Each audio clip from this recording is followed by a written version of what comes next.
I love my Ghanaian cuisine and my Ghanaian dishes, but I also love Indian cuisine. Indian foods are one of my favorite foods to enjoy. Today we are making a delicious, creamy, silky buttered chicken. Can you see? Yeah, how good it tastes. Even much better than you say it. Yes, this is a delicious, creamy, velvety buttered chicken. Guys, I can't always go to the restaurants to buy these foods, so I have to make it at home, and they are better. So let's begin. I have here some chicken breast that I've cut into cubes. I'll proceed and season with salt, pepper. I'll also add some onion powder. I'll go in with some chicken powder.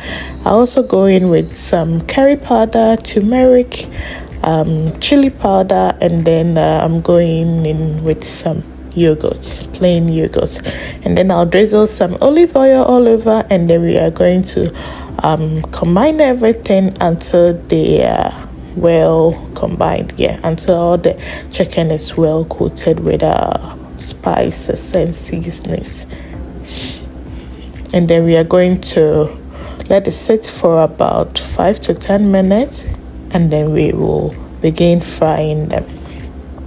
So I have my pan that I've heated. I'll transfer the chicken, our seasoned chicken, into it, and then we are going to cook this for about 5 to 7 minutes on medium heat. Yes, so I'll just level everything, and then we'll leave it for 2 to 3 minutes, and then we'll flip them so that every part will be evenly coated. So cook your chicken, but don't let them be dry. Don't overdo it. So I'm just trying to flip them so that every part, we can cook the other side too. So let's cook it.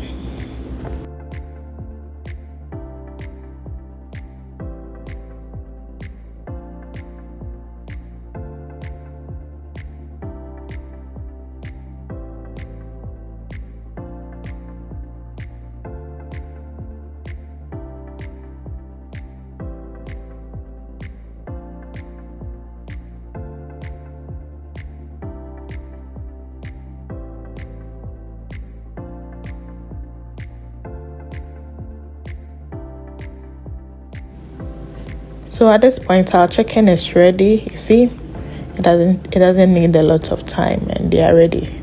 Don't make them dry. Don't overcook them so that they don't turn dry. So we set that aside and begin our sauce. So here are our vegetables that we are going to use. I have red onions, some garlic, ginger, green paprika, and some red chilli, some coriander, and my homemade bouillon. So in my pan, I will add my butter, and then I'll go in with my slices of red onion. I'm going to stir and saute this until they begin to turn translucent, just like this. When they begin to turn translucent like this, and then I'll go in with the peppers and gingers and garlic. And then we are going to saute this and try to get them to caramelize beautifully. Don't burn them, or your curry will be bitter. So caramelize them beautifully like this. Then I'm going to season it with some gram masala, cardamom powder, turmeric powder, smoked paprika, and then I'll combine everything. I'll stir and combine everything. See, beautiful, well caramelized. And then I'll go in with my coriander, fresh coriander leaves, and my homemade chicken bouillon, and then I'll give everything a mix. Beautiful. I'll go in with another batch of butter, and then we'll mix everything. This at this point smells so good. Then I'll let it sit for a minute or two. Then I'll go in with our tomato puree. Mix everything, and we'll leave this to cook for about 3 to 4 minutes on medium-low heat. You don't want to cook curry on a high heat so oil burn. If it burns, all your flavors and everything gets messed up. So we cook it down like this, and then I'll go in with some cashew nuts. I'll proceed to season it a bit more with some our previous seasoning, gram masala, cardamom, curry, and then I'll add a little bit more butter, and then we'll mix everything together. It smells so good.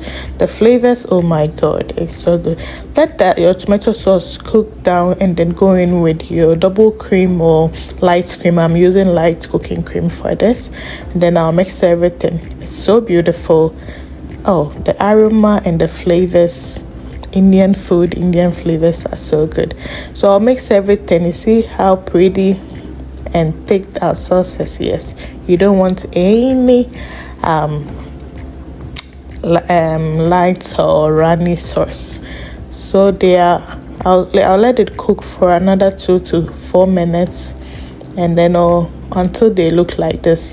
You can feel it that they are cooked, and then we are going to transfer this into our blender, and then we'll blend this until they are smooth. Careful when blending because it's hot. So we'll blend them until they are smooth like this, and then I like to strain it because I want a very velvety and silky texture. So I'll strain it back into my cooking pot. You can skip the straining part, but you see, yeah, that's why I strain it. If you have a very good blender, you don't need to strain it. Then I'll season it a bit more with some lime zest, just about half of a lime zest, yeah, and then I'll mix it. Look how velvety and creamy this is. It was so good. At this point, I couldn't wait. It was the best butter sauce that I've ever made. Then I went in with some butter, more butter, and then our cooked chicken. Our sauce is almost ready. At this point, it was almost ready. So we'll mix everything. Make sure the chicken and curry marry each other. Get to know each other. Like really soak each other up. And look how pretty, guys. It's now ready for consumption. It was so good. So delicious. Very silky. Very buttery. And full of flavor. 10 out of 10 minus nothing.